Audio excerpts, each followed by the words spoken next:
Got a lot to go over in this video, including 2 pieces and a special build that I'm going to showcase towards the end. Before I get into that, just wanted to plug the Patreon one more time because I just uploaded a huge file over there, 2 GB file. I'm going to make a whole separate video going over it because there's a lot there and I really want to showcase it for you. But if you are at the $1, $3, or $5 tier, doesn't matter which one, you can join the Discord server. The Patreon exclusive channel is there and you have a link to the files for sale, which is my file compendium, over 200 Rahi mocks for studio, over, like, there's so much. I cannot go over it all. My 2007 Baraki combinations, my Titans, my Mystica builds, my revamped Makutas, the system Bionicle G3 stuff, the gift with purchase stuff. There's so much. Exoforce, Ninjago, etc. All right. That's it. All right, so let's go ahead and get into the first part of this video where I talk about these because I have a theory. I'm showing you not just a Rhotuka spinner, but a colored Rhotuka spinner specifically from the Rahaga sets from 2005. And I think on first glance that these pieces are colored for the Rahaga specifically because they're the cheap sets and it's a way to kind of get you enticed into buying those sets. They have a lot of otherwise kind of, I don't know, trivial pieces at best. The Roxy heads are definitely good ones for those sets, and the sockets are great as well. However, these Rhotuka spinners are interesting because on first glance, when you see this one, you think, oh, I know which Rahaga that goes with. But not all of the Rahaga had colored spinners, and I find that really fascinating. On first glance, it seems kind of odd. It's a little inconsistent, and I've heard different reasons as to why, but I think I may have figured it out. Although this is purely speculation from my part, so you'll have to confirm if I'm right or wrong. That said, all of these Rhotuka spinners from the Rahaga sets also feature something else very specific.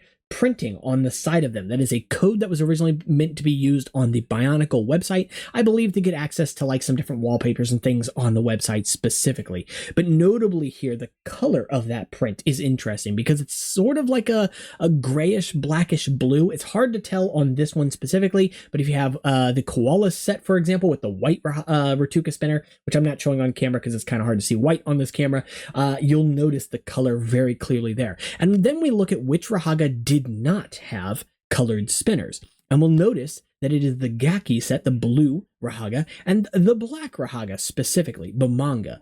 And I find that really fascinating. On first glance, the original Bumanga sets that you got actually came with a dark bluish gray version, but it was quickly replaced with silver instead, leading to that version getting expensive for no real good reason, honestly. And a lot of people chalk this up to being a shortage of that plastic. I don't believe that's the case, though, because if it was the case, then I don't understand why LEGO would also, the same year or maybe the year later, depending on when they produced it, produce the Nestle promos for the Paraka sets, because one of those uses a pretty large piece of polypropylene in the form of a disc launcher, which I have actually right in front of me, coincidentally being used on my Rahaga Vaki sort of hybrid thing. But this one right here in that same dark bluish gray plastic. And so if that is here, and that weighs a lot more than a Rahaga spinner, why would LEGO have made that piece if they were running short on dark bluish gray of all colors? It seems like it just does not make sense to me. And the thing is, too, that these spinners do not weigh a lot. They do not use a lot of material, but that launcher uses a pretty decent amount for something that would inevitably be free. So a little bit strange, right? So I don't believe that that's the case. Rather, I think it has to do with that printing because this color does not show up very well on certain colors of plastic. Dark gray would probably be one of those, but also, of course, dark blue would definitely be one. That's probably the closest color to this. So you really wouldn't see it all that much. And of course, black would not show up very well either here, which is probably why, again, Bumanga did not get a black spinner in the first place. So you could ask, well, why would LEGO not just forego the print entirely? Well, again, it was a gimmick on their website. They were going to use it. It was something that they kind of signed on to pretty early, and so thus they were just committed to it at that point. But we'll notice that there's also one more Rahaga set that does not come with a colored version of the spinner, and that is the Iruni set, specifically the green Rahaga. Rather, it has a gold spinner. So then I ask myself, well, why didn't they give gold or other colors to the other two Rahaga instead of silver? Just again, right? Because we got silver in the Vizrak, we got silver in the Hordika, we got silver in several of the Titan sets as well. Why could they not give another glow-in-the-dark one, for example, the Gaki or Tubamanga, whatever? I think the reason that they gave gold to Iruni is because they were already using it. they made the Toa Iruni set around the same time. At least Lego did. I don't know if they were released at the same time. Maybe one was released in the early half of the year, the second in the later half. But Lego designs this stuff pretty early on. And that gold spinner has the printing in both sets, not the dark green spinner that comes with the Toa Iruni set. So I think that's the same reason why we did not get a dark green one in the Rhotuka as well. Because, again, the printing just wasn't going to show up there, and the Rhotuka only came with the one Rhotuka spinner, not two. And so, therefore, they would have to be bound to put that printing on there. Otherwise, the Iruni sets wouldn't have a print, and thus you wouldn't have a use for it online. Which means, sure, they could have given it another color, maybe lime green or something like that. But again, it doesn't make sense for that character, and it's just an extra color they'd have to make, and at that point, why, right? So that's my theory.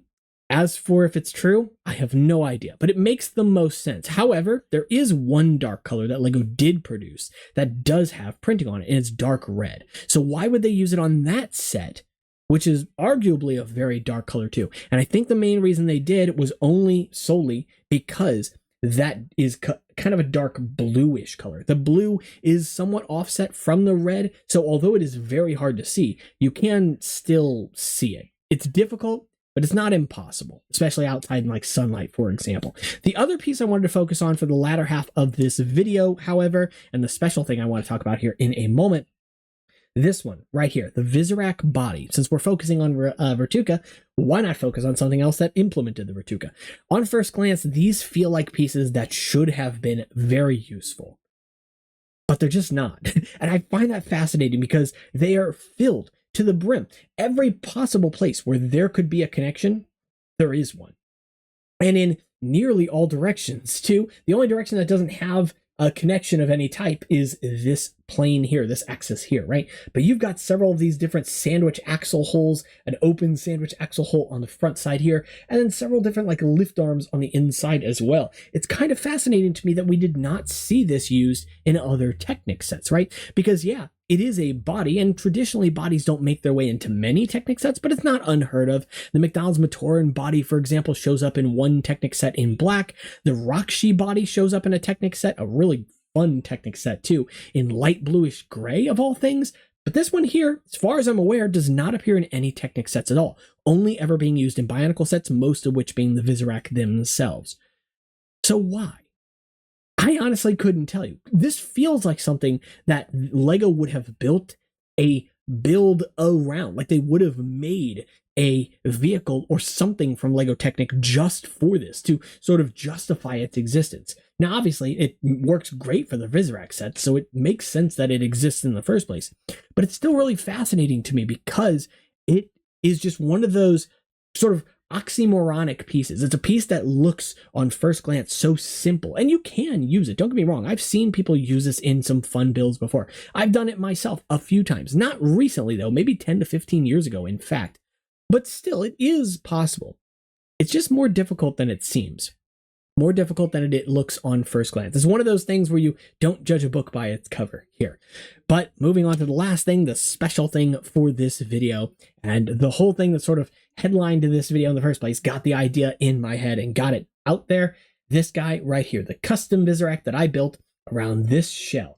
Because this shell is not a Bionicle piece. It is a bootleg piece. I don't know what brand it is from. All I know is it is a perfect match for Lego's Metru Brown within reason. And I say that because Metru Brown is notorious for having a lot of variation in it. I don't think a lot of people point it out just because it's not the most popular color to work with in general. But like these Vaki hips and this socket here, for example, are different shades of brown. This leg connector, or not connector, the armor back here and this brown are very different colors as well. So there's definitely variation there, but if I can combine it with like this one here, it's near indistinguishable. And that's what I would consider within Lego tolerance, right? So it is well within the color schemes that Lego would use, but I decided to go with orange here, which I am loving. Did not think I would like it as much as I did. Metru Brown is a weird color, man. The thing is, I've never been a huge fan of Metru Brown, and I should be, because I always complain about the Metru colors being darker, but Metru Brown is not. It breaks the trend because it's actually lighter than the brown that came before it, Mata Brown, right? However, it's a little bit more muted in some ways as well. It's not quite as saturated as Mata Brown is either. And so it ends up still feeling a bit dull, a bit bland, but when I use it on here, the orange really helps to liven it up, and I like it a lot. If we take a look at the original Rhotuka set, this one right here, we see that it uses this red color as its secondary, which makes it stand out far more than any of the other Vizrak, in my opinion. Far more even than like Onirak with its yellow, and yeah, I know I'm gotta find one more of those feet, but far more than the Onirak set with its black and Keat orange color scheme as well. But this one always kind of bothered me because where the black and Keat orange kind of worked for me, and it's not that this color scheme doesn't work, I still think it's very attractive and very insect-like as well.